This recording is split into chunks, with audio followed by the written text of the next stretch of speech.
If you're a freelance writer, you will understand these. I have to be the expert. I have to know everything, or they're going to think I'm bad at my job or I'm not a good writer. Or I have to work more to earn more, or the market is saturated, or AI is changing the landscape and taking over everything and taking all my clients, or I just have to say yes to every single project or else. And I could continue on, but now we're both kind of getting sad about it. But I want you to know that these are just myths. We are going to break down some myths in this video so that you can move into 2026 feeling way more confident to go after what you want as a freelance writer. I'm Mandy Ellis, and I built a six-figure freelance writing business, and now I help other freelance writers hit five-figure months with dream clients without the burnout, stress, and overwhelm. This is the number one thing that I do not want you to bring into 2026. The number one myth is that the market is too saturated, that there is too many things going on. There's not enough work because of AI. Clients are changing everything and just dropping people for AI, or the work that's there is just bulk work, or it is for low paying clients. And that's just not true. That's not true. There is a stat that I shared that is there's been a 57% increase in freelancers making over six figures, and that stat I believe is from 2025, if not 2024. But in the past few years, more and more freelancers are hitting six figures because clients don't want you to just barf out stuff like AI. They are not hiring you to just be a typing helping hand. They are hiring you to really help put that personality, that storytelling, put the things back into the personal part of the brand. They want you to bring in your unique knowledge, your skills, your experience, your expertise, and they want you to help them build authority. There are a lot of high-paying clients who are using AI strategically. They might use it for planning or brainstorming to help them see blind spots. But when it comes to the actual writing, and even when we're talking about strategy, brand messaging, positioning, all of the things that could go in your marketing pipeline, those are things they're looking for strategic help on. And this is something that I think a lot of times writers miss. And this is something brand new that hasn't been happening. Content strategy is being searched more and more. That's something that we can help with. Content strategy is coming up with the plan for your clients. That's the roadmap for them to execute their content plan, content marketing throughout the year. That could be content pillars, target audience examples, competitors, but you're getting a lot of information from them. So the fact that content strategy is being searched more and more, they're looking for your strategic help. And then after you help them put a roadmap plan together, then you can help them execute the content.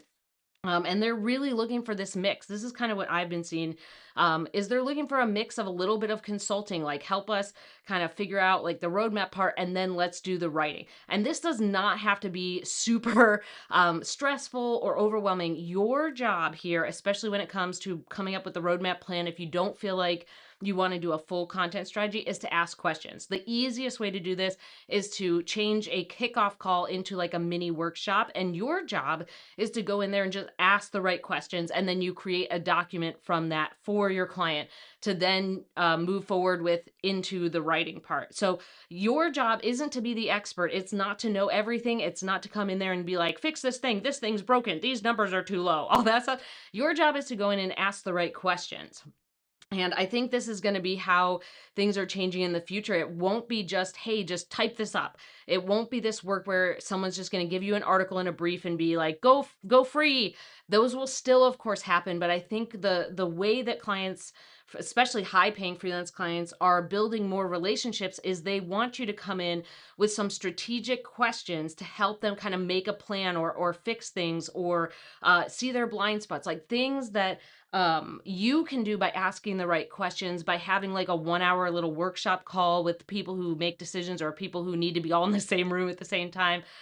And then you can kind of start working on the project, all of the writing pieces, but you at least have this kind of strategic piece to get them all on the same page and help them make a plan, which I think is kind of what they're feeling right now. They're kind of feeling a lot like you, where they're a little bit nervous about like, should we do this or that? And I think a writer coming in and giving them kind of this workshop with a deliverable, which is you typing up all the things you learn from the workshop, which is not, rocket science. It's you asking the questions and then writing down what they said and helping them understand that in a content, what the point of that is for their content plan.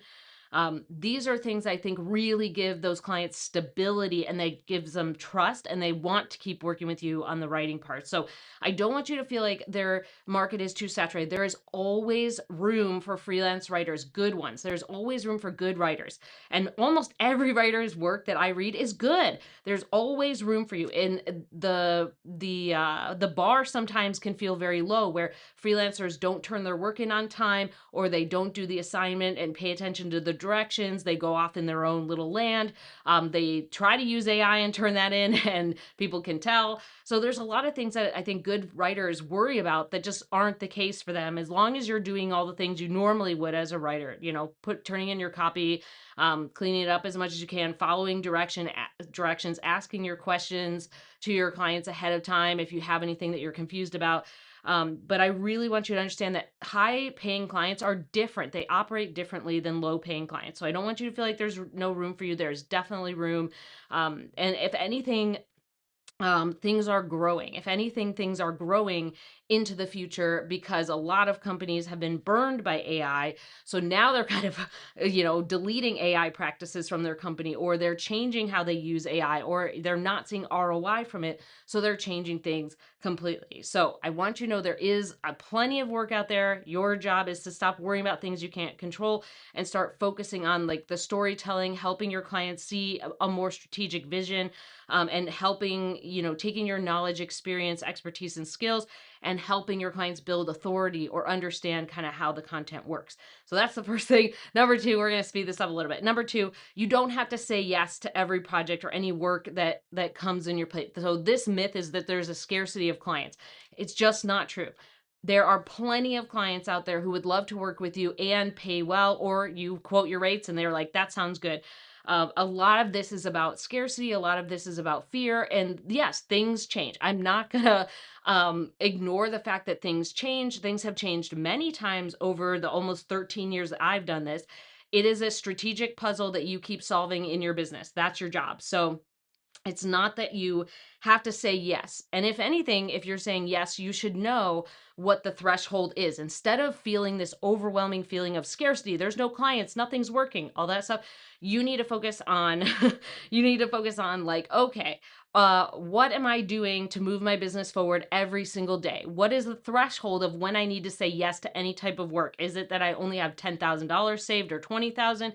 Is it that I only have 2 clients right now? Is it that I only have these retainers that only go for the next 3 months? You need to know that threshold so that you don't fall into the scarcity of there's no clients and no work, because you're not paying attention to the numbers in your business or the work that you already have on your plate. Number 3 here, you need to make sure that you're not believing that you have to work more hours to earn more, or that you will always have feast and famine in your business. This is just not the case. Going into 2026, what I want you to imagine is like feast and famine is this insane up and down. What we want to do is even that out. And this goes back to point number 2. You have to know the financials. Don't plan for 2 weeks. You need to plan 3 to 6 months ahead. What is your work schedule for 3 to 6 months ahead? What does that look like? How many retainers do you have, or how many ongoing projects? What is your revenue projection? Like, how much money are you going to make over the next 3 to 6 months? If that's not a number you're happy with, then we need to go back to doing all the good stuff, right? We need to go back to sending those LOIs to businesses or pitches to magazines. You need to start following up with past clients, or you need to go back in and, follow up on any warm leads that you've had. There's plenty of different marketing activities that we can do to kind of get things together, but it's not that you have to work a ton more hours to make everything work. That's the deal. Is feast and famine is usually because of poor planning. And this has happened in my own business. This has happened in my students' businesses.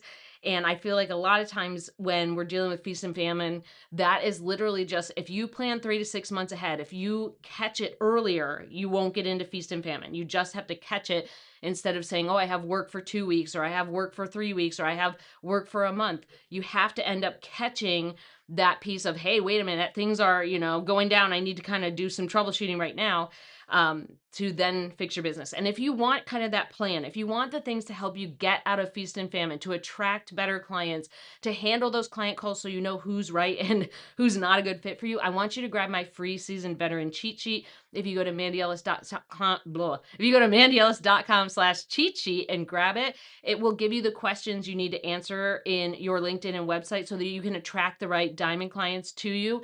It will give you the things you need to do for your marketing so you can stay on top of your marketing and make sure you're feeding that Tamagotchi and that your pipeline is full.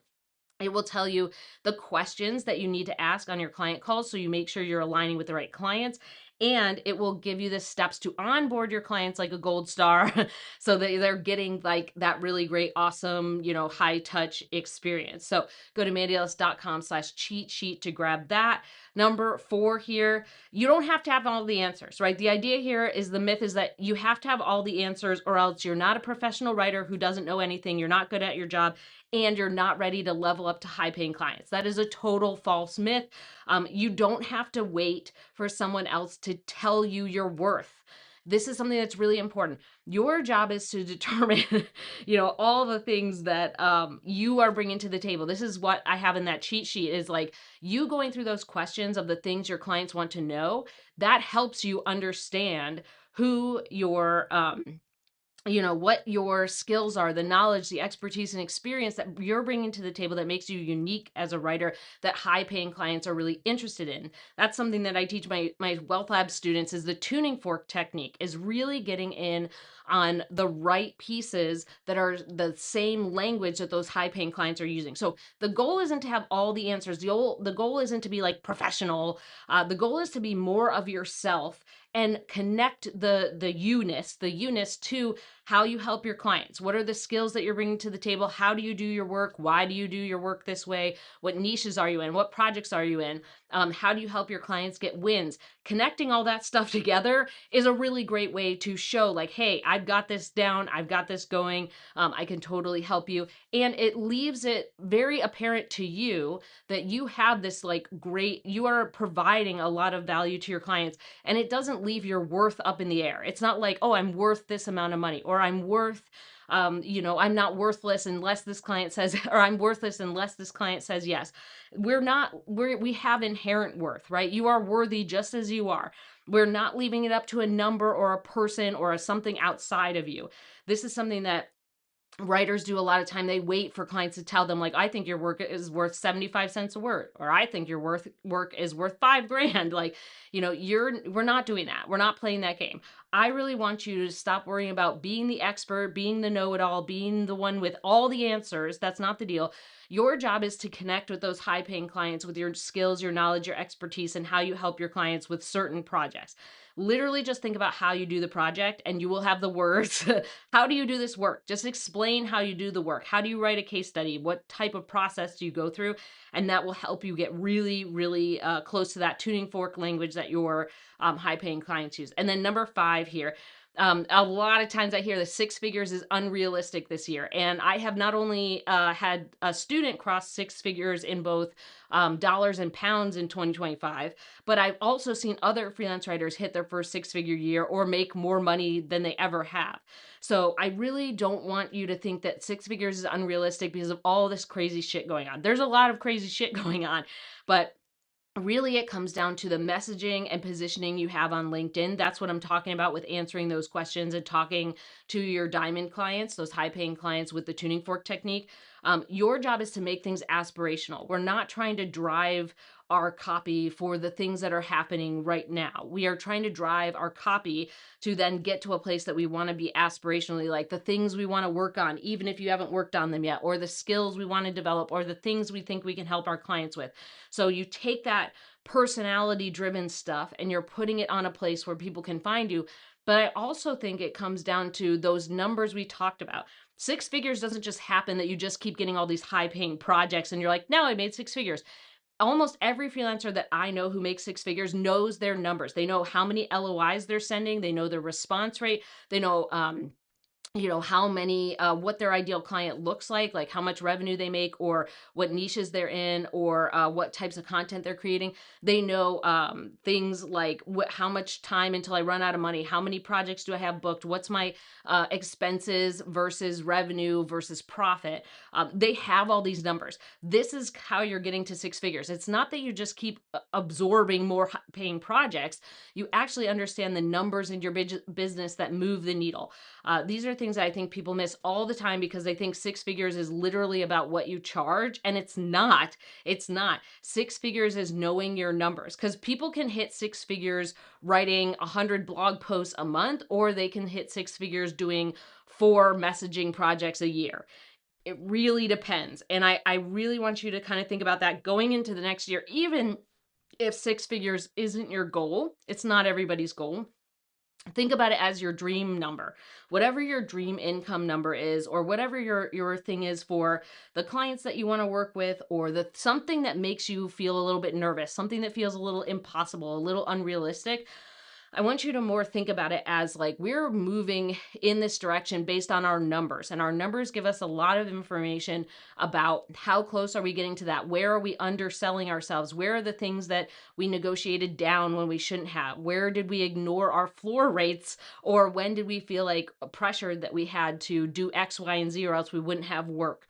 Or when did we feel like, hey, there's no clients and everything's terrible? When did we let the scarcity and the fear and the uncertainty and the uncomfortableness get to us versus getting to a place of being strong in our business? And I'll let you know that, like, I have messy times in my business too. Right now, my business is messy. I'm experimenting with a ton of different things.